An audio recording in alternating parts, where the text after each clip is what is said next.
Hello friends, நம்ம சேனலில் corporate social responsibility அப்படின்ற தலைப்பில் ஒரு சீரீஸ் ஆஃப் வீடியோஸ் நான் அப்லோட் பண்ணிட்டு வரேன். அந்த வகையில் நாம் இன்றைக்கி பார்க்க போகிறது HCL ஃபவுண்டேஷனோட CSR ப்ராஜெக்ட்ஸு நம்ம NGOs வந்து எப்படி அப்ளை பண்ணலாம், என்னென்னலாம் எலிஜிபிலிட்டி க்ரைட்டீரியா அப்படின்றத பற்றி தான் பார்க்க போகிறோம். நம்ம எல்லாருக்குமே தெரியும், HCL ஃபவுண்டேஷன் வந்து 2015 ஆரம்பிக்கப்பட்டது. HCL குரூப் ஆஃப் கம்பெனிஸோட CSR ப்ராஜெக்ட்ஸை இம்ப்ளிமெண்ட் பண்ணுறதா அதோட முக்கியமான நோக்கம். HCL ஃபவுண்டேஷன் பொறுத்த வரைக்கும் முக்கியமாக 3 ஏரியாஸ் ஆஃப் ப்ராஜெக்ட்ஸை அவங்க சப்போர்ட் பண்ணுறாங்க.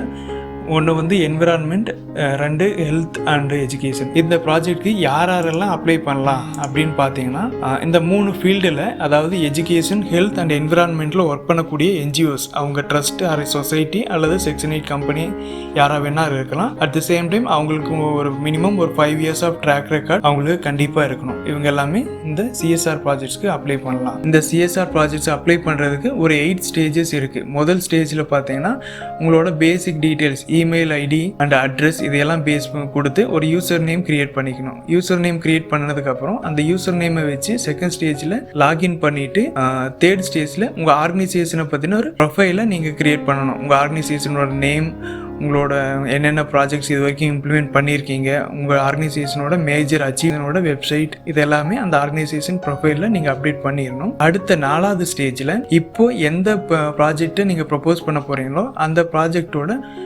ஒரு அப்ஸ்ட்ராக்ட் மட்டும் நீங்கள் அப்லோட் பண்ண வேண்டியிருக்கும். 5th ஸ்டேஜில் நீங்கள் ஒரு டிக்ளரேஷன் ஃபார்ம் வந்து சைன் பண்ணி நீங்கள் அப்லோட் பண்ணணும். 6வது ஸ்டேஜில் சில மேண்டேட்ரி டாக்குமெண்ட்ஸை நீங்கள் அப்லோட் பண்ண வேண்டியிருக்கும். அந்த மேண்டேட்ரி டாக்குமெண்ட்ஸ் என்னென்னு பார்த்தீங்கன்னா, ரெஜிஸ்ட்ரேஷன் சர்டிஃபிகேட், அப்புறம் லாஸ்ட் 3 yearsோட ஆடிட் ஸ்டேட்மெண்ட், அப்புறம் உங்களோட பேன்ஸ்டா ஒரு டிக்ளரேஷன் ஃபார்ம் அவங்களே அட்டாச் ஒரு ஃபார்மேட் கொடுத்துருப்பாங்க. அதில் சைன் பண்ணி நீங்கள் அப்லோட் பண்ணிவிட்டு 7th ஸ்டேஜில் ஒன்ஸ் எல்லாத்தையும் ஒரு வாட்டி ரிவ்யூ பண்ணிவிட்டு நீங்கள் அப்லோட் பண்ண வேண்டியிருக்கும். லாஸ்ட்டில் நீங்கள் எல்லாத்தையும் அப்லோட் பண்ணதுக்கப்புறம் அவங்க சைட்லேருந்து அந்த வெப்சைட்டில் உங்களுக்கு ஒரு அக்னாலஜ்மெண்ட் வந்து உங்களுக்கு கிடைக்கும்.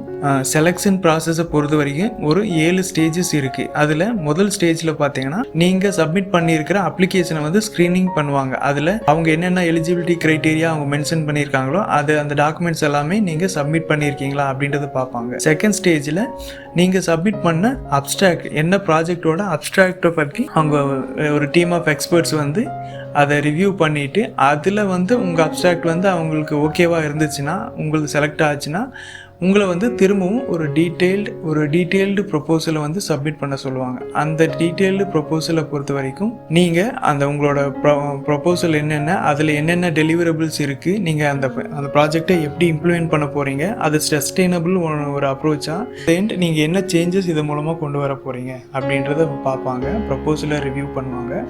ஃபீல்டு ஆடிட்டை பொறுத்த வரைக்கும் ஒன்ஸ் நீங்கள் அந்த 3rd ஸ்டேஜில் செலக்ட் ஆகிட்டீங்க அப்படின்னா, ஃபீல்டு ஆடிட் வருவாங்க. ஆர்கனைசேஷன் சைடில் இருந்து அந்த ஒவ்வொரு டொமைன் எக்ஸ்பர்ட், இப்போ எஜுகேஷன்னா எஜுகேஷன், என்விரான்மெண்ட்னா என்விரான்மெண்ட், ஹெல்த், அந்த டொமைனில் இருக்கிற எக்ஸ்பர்ட்ஸ் வந்து உங்கள் ஆர்கனைசேஷனையும் நீங்கள் ஒர்க் பண்ணுற ஃபீல்டுலேயும் வந்து உங்களை எக்ஸாமின் பண்ணுவாங்க. 4th ஸ்டேஜ் முடிஞ்சு 5th ஸ்டேஜ் வர்றப்ப மொத்தம் ஒரு 12 ஆர்கனைசேஷன் அவங்க லிஸ்ட் அவுட் பண்ணியிருப்பாங்க, செலக்ட் பண்ணியிருப்பாங்க. அந்த 12 ஆர்கனைசேஷனையும் அவங்களோட ப்ரப்போசலை அவங்களோட ப்ரெசென்ட் பண்ண சொல்லிவிட்டு, அதிலிருந்து ஃபைனலாக ஒரு 3 ஆர்கனைசேஷன், ஒவ்வொரு ஏரியாவிலேருந்து டாப் 1 ஆர்கனைசேஷன், அதாவது எஜுகேஷன்லேருந்து 1, என்விரான்மெண்ட்லேருந்து 1, ஹெல்த்லேருந்து 1 ஒரு ஆர்கனைசேஷனை செலக்ட் பண்ணுவாங்க. 6வது ஸ்டேஜில் செலக்ட் பண்ண அந்த 3 ஆர்கனைசேஷனோட பேசிக் டாக்குமெண்ட்ஸ், ரிலவெண்ட் டாக்குமெண்ட்ஸ் எல்லாமே அவங்க கலெக்ட் பண்ணி செக் பண்ண ஆரம்பிச்சிருப்பாங்க. பேக்ரவுண்ட் ஒர்க்கையும் ஆரம்பிச்சிருப்பாங்க.